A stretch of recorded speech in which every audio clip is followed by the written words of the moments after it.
the World Healing Tour movement with your host, Noah Crane. Heal yourself, heal the world. Hello, and welcome to the World Healing Tour podcast, where our mission is to help you heal yourself so you can heal the world. Hi, my name is Noah Crane. Each week, we will bring you tips and tools and inspire you to live your most empowered and joyful life. I'm also the author of the book, The Grass is Greenest Where I Am, because the grass is greenest where you are, just because you say so. When you choose to live in a place of no comparison, no competition, and no scarcity, when you choose to live in your own love and light and share your unique gifts with the world, because we're all unique.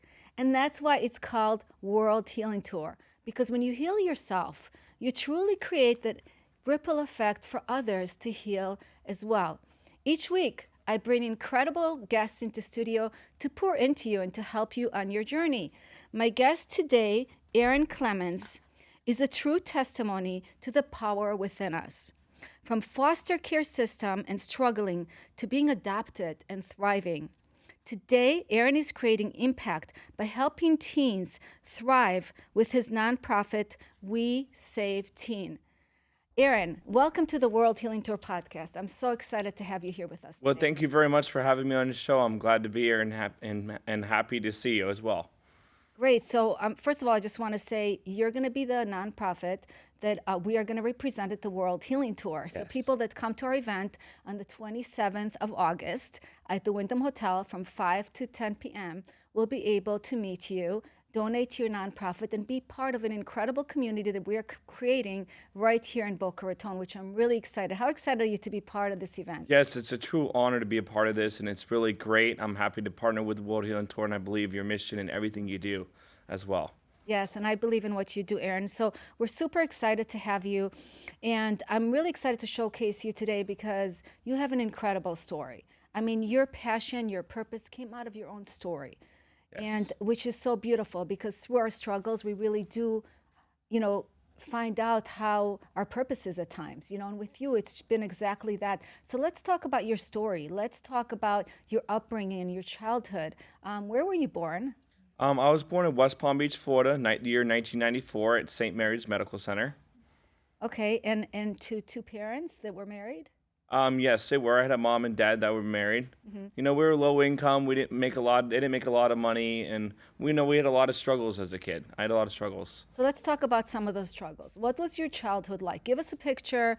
What was your childhood from early on to before you went into the foster care system? Yeah, I had fun and loving parents. That cared for me. They had a lot of issues when I was younger throughout their lives as well. What kind of issues?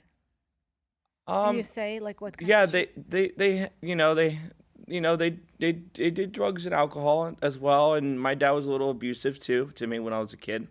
Wow, that had to be hard to Yes. grow up in a house with drugs and alcohol. How did that impact you? It was tough, but sometimes you have to be strong and strong will and really, learn to grow up faster, put it that way as a kid. At 6 years old, my parents split up. 6 years And old, did you have other siblings or was it just I you? was the only child. Only child at 6 years old? They split They're up, and then splitting up. I moved with my dad, and then I lived with him until I was about 10 years old. And How was it living with your dad? it was great. We watched football games together. We had a lot of great memories and father and son moments, and he really did the best of his ability to try to take care of me. Oh, I love how you talk about your parents. It's very like you could tell you've done your own healing, that you could speak like that. So, what was the turning point where all of a sudden you're going from this loving dad, you're having a great time, you're watching movies together, you're growing up, with love. What happened all of a sudden at 10 years old? Yeah, we lived in a one bedroom, one bath in Lake Worth, 10th Avenue. Remember that, a small place. We weren't rich. My dad was a construction worker, plumber. He worked on job sites and stuff. And at 10 years old, he was at that point where he couldn't take care of me anymore. There was no food in the house. When DCF came, neighbor reported him for really not being the father that he should be. Of course, there was some issues regarding, he was hitting me and stuff like that too. because he Was was your mother involved at all in your life at that point? not from not 6 years old. No, at 6 to 10, very little I saw her, but that's it. So your dad, so your dad was being abusive. Yes. He wasn't feeding you. Were you going to sleep hungry? Were you Some waking up days we hungry? have 1 or 2 meals a day. It all depends, you know. We did what we could. It was a limited budget, limited income. Wasn't making a lot. He had some issues too. So I was taken away from my dad at 10 years old. I went to a shelter in Lake Worth for 6 months after I got taken away. DCF, the cops came in the house. And what was it like living in a shelter? It was tough. No mom, no dad, people you don't know, kids picking on you in school, because, you don't have very little they provide you. And you just have to be strong and make the most of it, that part of my life. And then I went to an upper middle class family. They owe me foster and not adopt.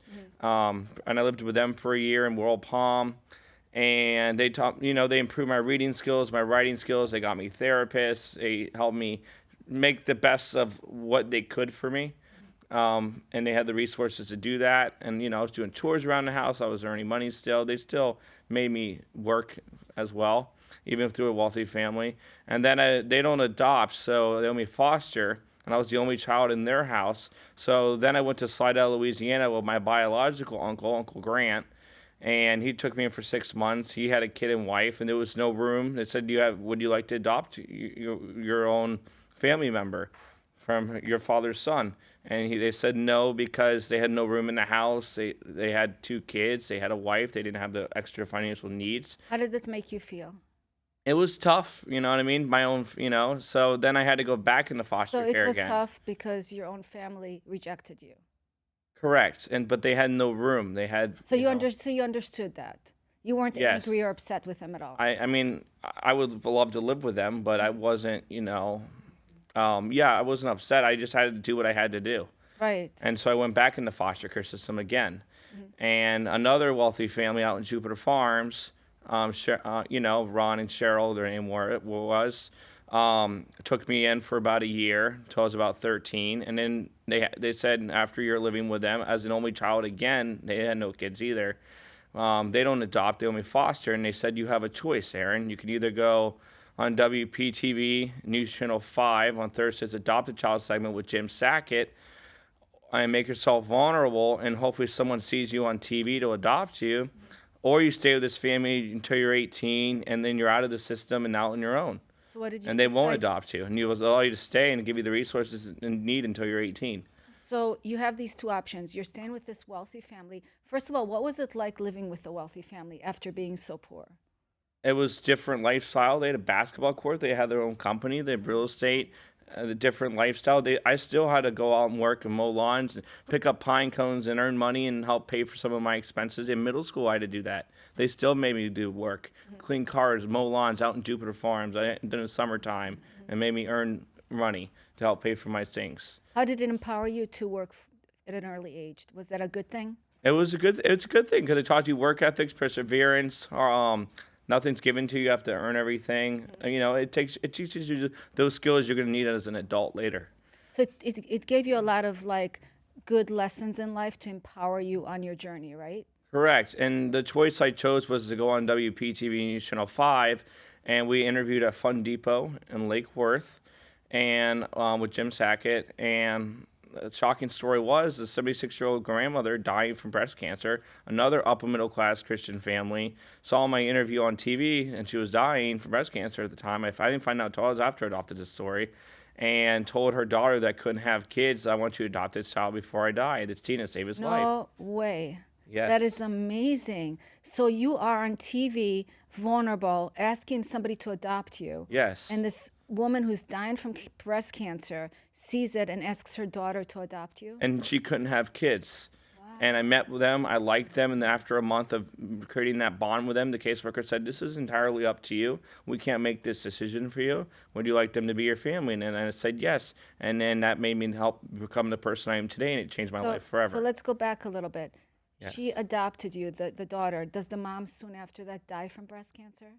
She did later on, yes. Okay, what was the relationship there? I know they adopted you. Now tell me about the adopted family and what was it like living with them? It was great. They hired therapists, more therapists because I needed that. They hired tutors. They helped me with my education. They spent time with me every night working on my homework. They they took me on nice trips. They gave me an opportunities, things I would have never done.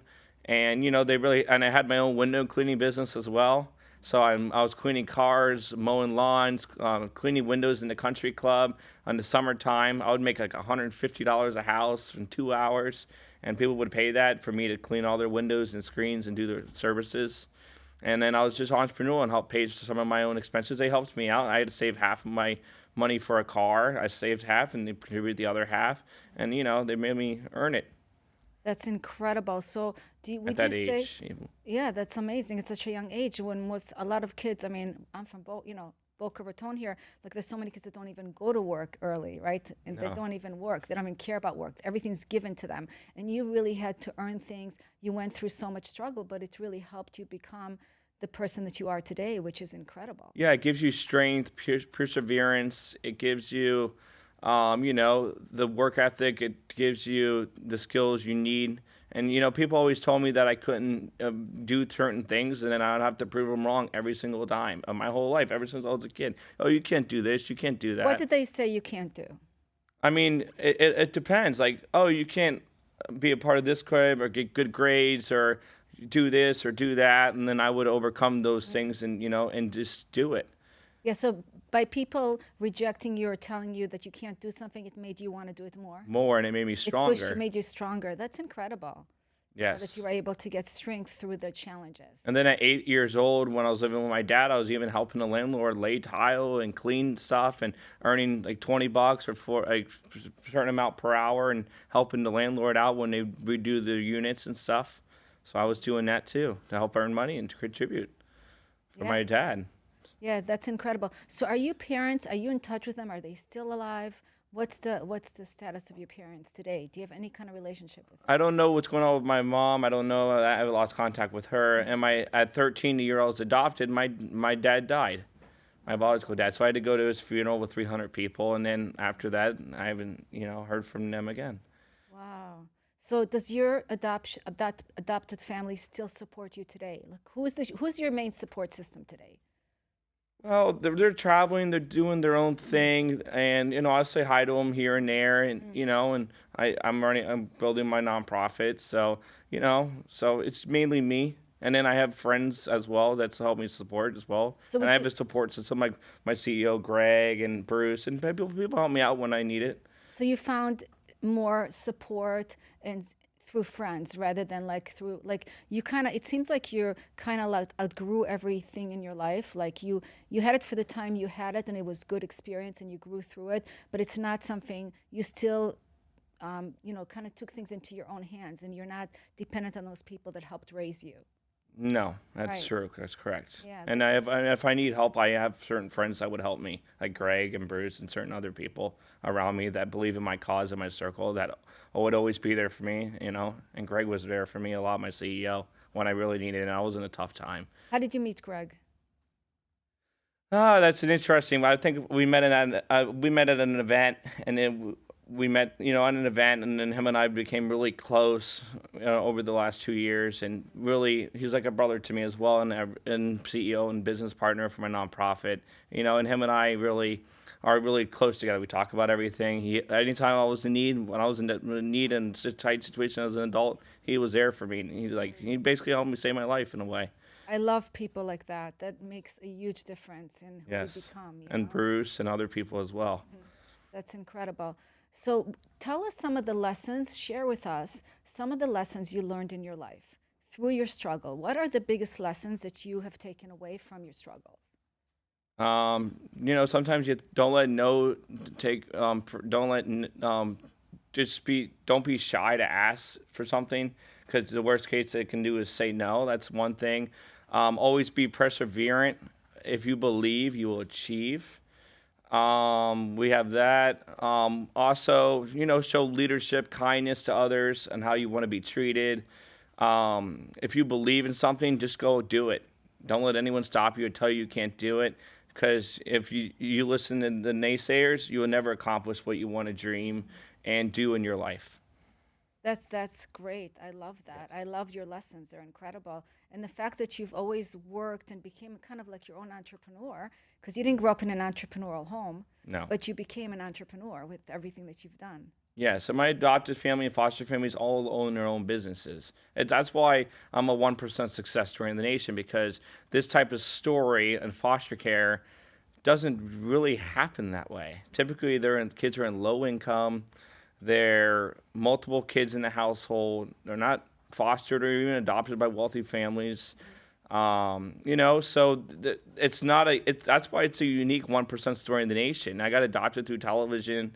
Most kids don't. And after the success story from WPG News Channel 5, they stopped the program. They don't do Thursday's Adopted Child anymore. Mhm. It was So just meant, it was meant to be for They had you. their highlight. Yes, they did interview other kids in the past, but I don't know what the results were with them. But Yeah. after my success story and highlight, they ended the program. Wow, that's incredible. Now, where did your faith come in? Okay, because you had to find faith and trust within yourself to go through everything you've been through. Where was that? Where did that energy, that faith? Do you believe in God? What kept you going when things looked like so dark and just impossible? And I had a lot of dark moments, even as an adult. Mhm. I'm a Christian. I go to Christ Fellowship. Past Carissa and Pastor Cole and Todd and Julie and Jefferson. I knew them, and they gave me, they really helped me out a little bit as I needed to, and the faith, the Word of God, and if you believe, He will help you, and you just got to persevere, and He'll give you the courage, the wisdom, and the resources to put people in your life that will help you excel and succeed if you believe. Yeah, I love that. And in the foster care system, there's not like there's people who get into really bad situations, right? Not It's not always like a good story. I feel like even though through your challenges, it seems like you're always guided because the people that took you in they weren't abusive to you, right? They No. were kind to you. They tried to help you. They taught you how to read and write and become an entrepreneur. It seems like God was protecting you all through your journey. Yes, and by being adopted into the family that I was in, it gave me opportunities like in high school, I was the district president for over 2,000 members in the largest district in the country for Future Business Leaders of America. I was chapter parliamentarian for Palm Beach Gardens High for 3 years. I was in National Honor Society, National Technical Honor Society, 3.5 GPA, 3.7 HPA. I was in a hospitality magnet program at Gardens High School as well. Then I went to Palm Beach State College, and got my hospitality 2-year degree in hospitality management, working 2 to 3 jobs. And I was in Phi Beta Lambda. I was the president of that chapter, vice president of Student Government Association, and I was part of the Florida college system as well. So I had a lot of different achievements, all because I was adopted, and those doors opened up. I love that. So, are you proud of yourself? Yes, yes, I am. It's because it's hard work, but I want to be very humble about it because I don't like to brag or anything like that. Mm. And also, it's very humbling. And also, my goal is with my nonprofit is to be the leader of the whole foster care system nationwide and be the voice because there's no clear voice of the whole system to represent that in low income people all around the country as well, teens and parents. Let's talk about your We Save Teens. Yes. Tell me the mission behind it. Our mission is to raise and educate parents to adopt teenagers 13 to 18 in the foster care system and provide programs that kids that phase out, as well as small scholarships to help pay for their expenses around their tuition for college. And we're going to start out with a backpack drive. We're raising money for backpacks for kids back to school. So we're raising money for that. So we want to do many things, and eventually I want to build We Save Teens University, like massive plans just for low income and foster teens kids that phase out of the system or that can't afford to go to college. White collar, blue collar jobs, licenses, technology, AI training, where they can get quick jobs and partner with corporations. Okay, I wanted to ask you, as far as the video that you did, right? You went on a TV and you asked actually for help from and you found your adopted family. Is that something that you want to help other teens do? Because I love that story. I love that you're able to go somewhere like how they have like pets. They show pets and they show you how to adopt a pet, right? Like Yes. different pets. Not that people are the same way, but if you had people that came on and let's say were interviewed like on a podcast or you interviewed them about their story, about who they are, what they're looking for, to see if who's out there, to give them more exposure for people to adopt them. Is that something that you would want to do? Because I just feel like, that really shaped your life a lot. Yes, and television did help. Yes, I like to do a We Save Teens podcast and Mhm. bring foster kids on and parents and talk about the struggles and the awareness of the issue Mhm. and talk about ways we can improve the system and have like a show around that aspect. Mhm. I would think I would like WPTV News Channel 5 to bring back Thursday's Adopted Child segment to bring back those teens and kids. Look, Yeah, to but give if them they an but opportunity. if they don't do that, then I think We you can, can do it. yes, I just have to figure out the rules around Or that maybe with the they system, the DCF. Yeah, or maybe they can support you on doing that. Maybe that would be like a program that they would stream for you that you're doing now and you give them credit for helping you get there. You know what I mean? So, I Yes. mean, there's just a lot of things about it. But today, with all the social media, all the, we have everything at our fingertips. I just think that your message, as we're talking here today, is so important to share out because I'm sure there's kids right now in the same situation that if they were able to get out there, express themselves, not be afraid, Yeah. not even if you like took time with those teens to talk to them, to empower them, and to get them to do this interview with you, and not to be afraid to do it because it takes a lot of courage. I mean, it Yes. took a lot of courage and vulnerability for you to do that, right? But imagine, see how it changed your life, and see how them speaking up could change their life. So maybe like foster care teens speaking up, or speaking up, using their voice. I mean, whatever it is, I just get that image of you doing something like that. Yeah, I would love to do a show like that and have sponsors and companies sponsor that to do a show and promote that awareness in the issue and do different segments like that. Yeah, I think that would be really cool, especially with today's, possibilities of just you can go worldwide with it. And it was kind of interesting. Where they did the interview was Fun Depot in Lake Worth, and I was playing games and everything while they're getting all set up, and then I was near the Miracle Round doing the interview.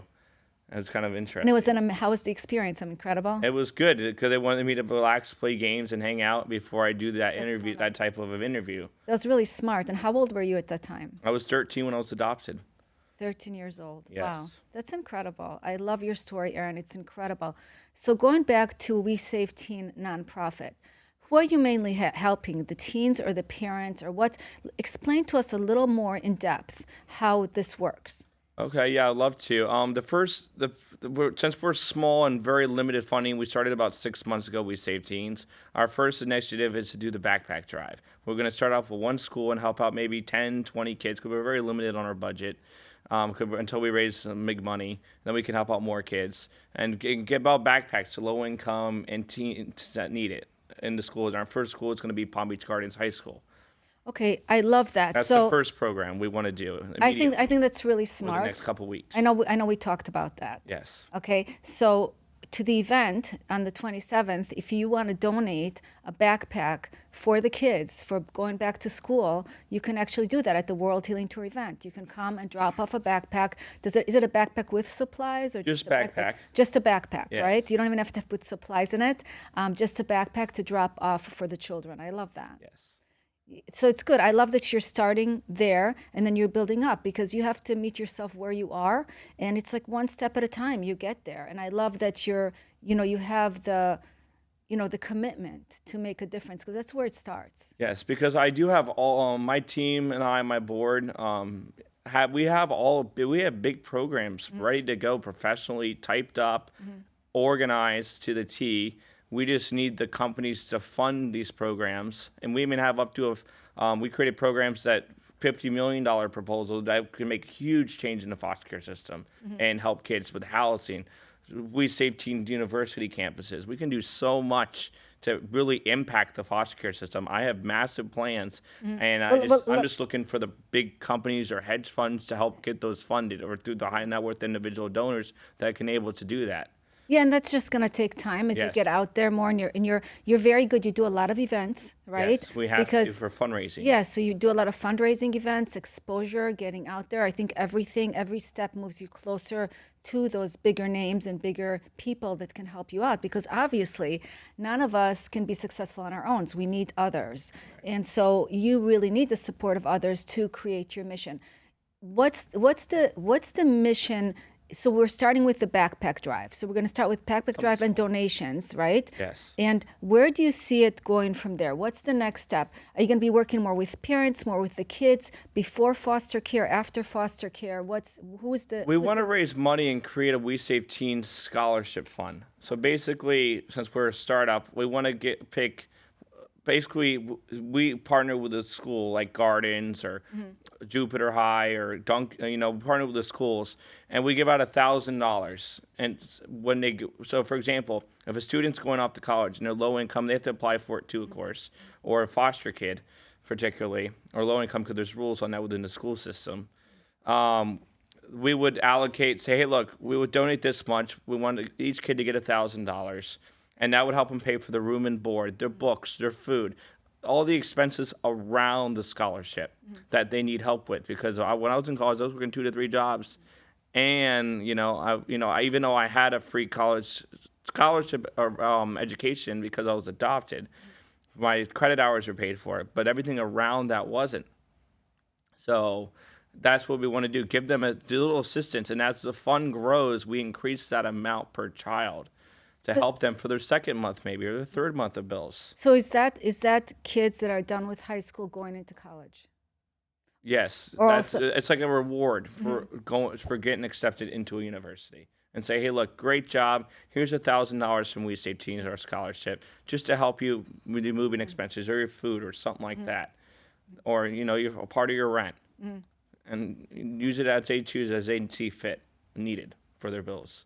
No, that's incredible, and I'm sure there's a lot of people out there that could use that help. Yes, tremendously low income and foster teens, but foster teens we want to prioritize. But because we don't know based on the school system rules, we have to trust the schools that they allocate it properly and they vet the students based on an application process and interview process when they interview for that scholarship, like other scholarship funds are with other charities.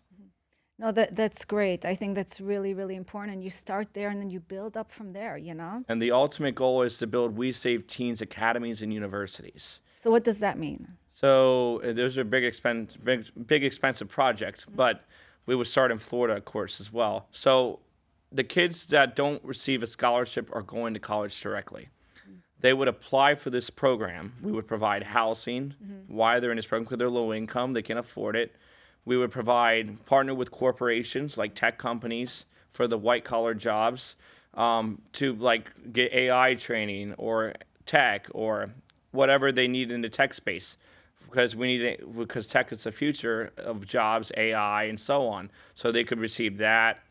Trades, we can partner with companies with trades, plumbing, electrical, carpentry, because that's a huge need in this country. And as the baby boomers decline and the new generation doesn't know how to do that, which is increasing those skills, which is still needed for society, they could do those jobs because those are high paying jobs without a college degree, without debt, and it's quick entry.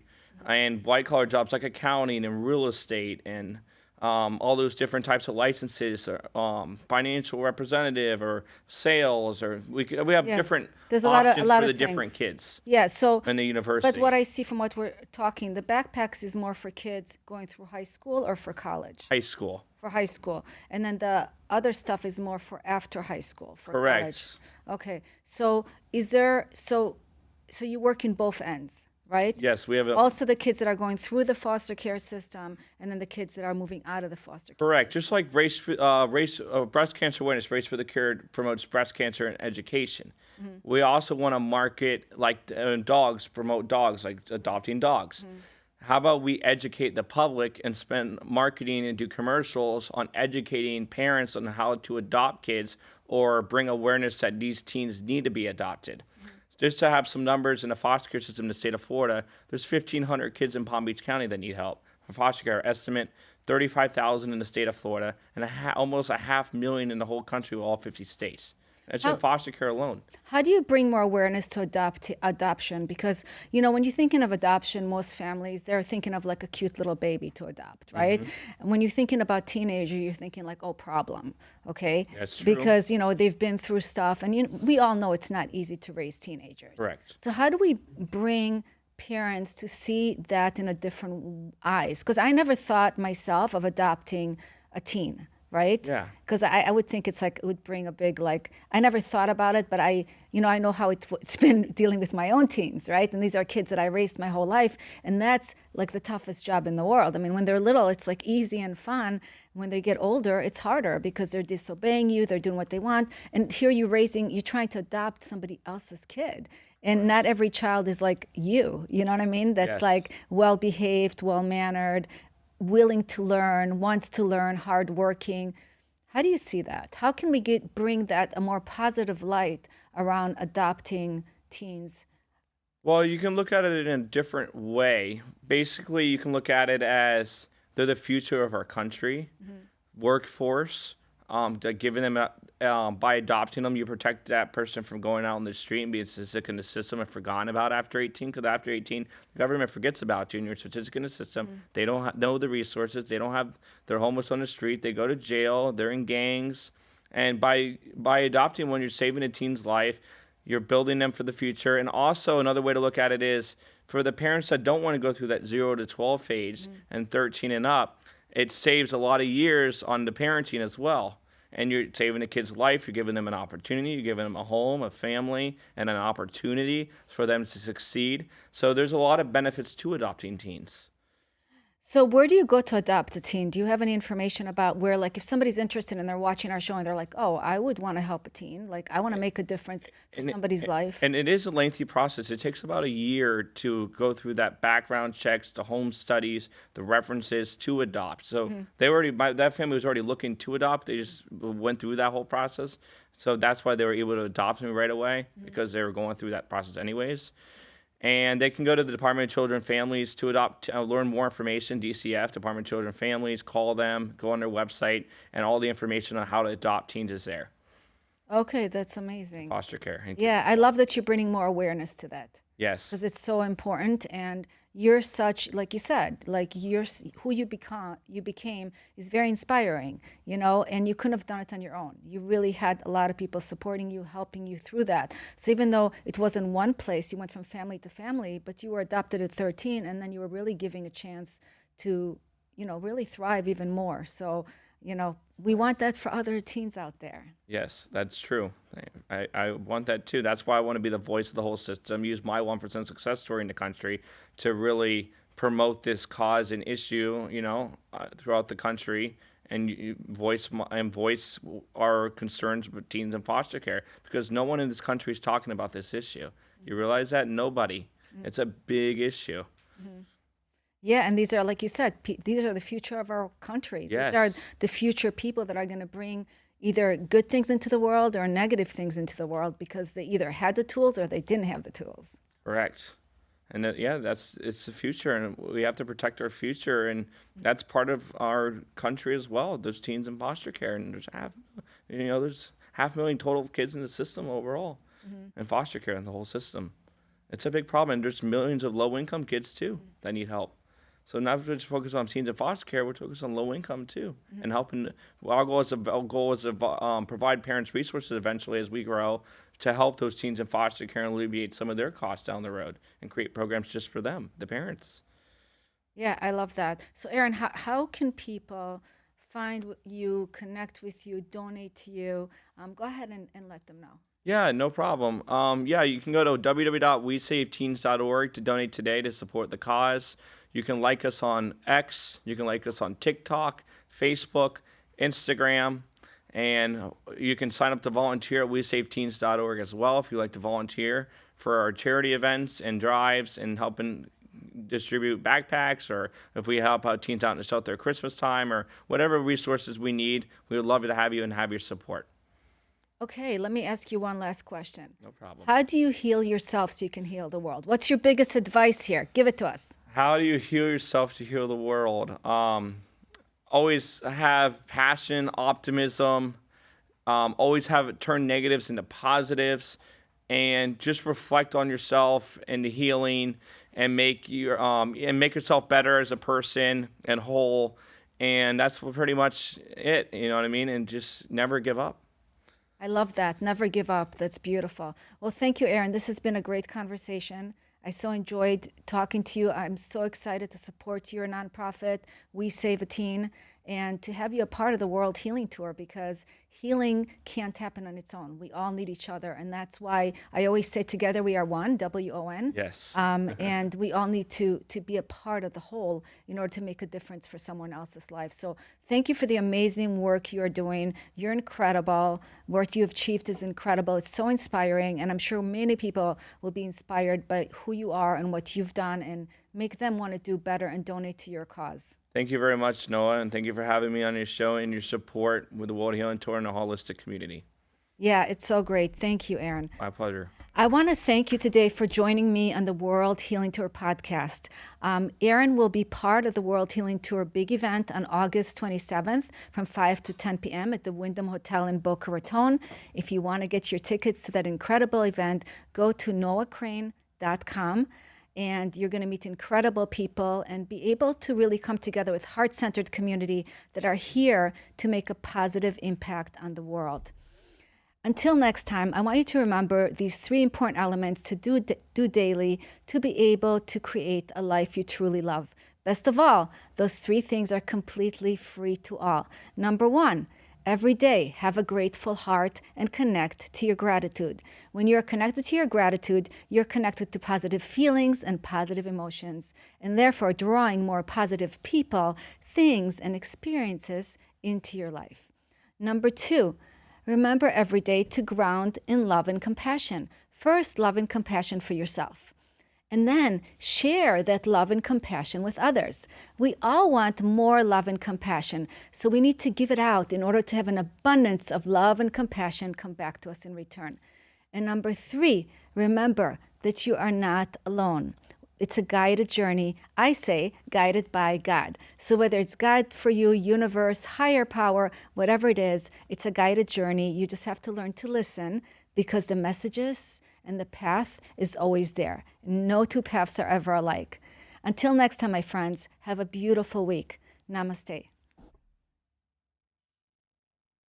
The World Healing Tour Movement with your host, Noah Crane. Heal yourself, heal the world.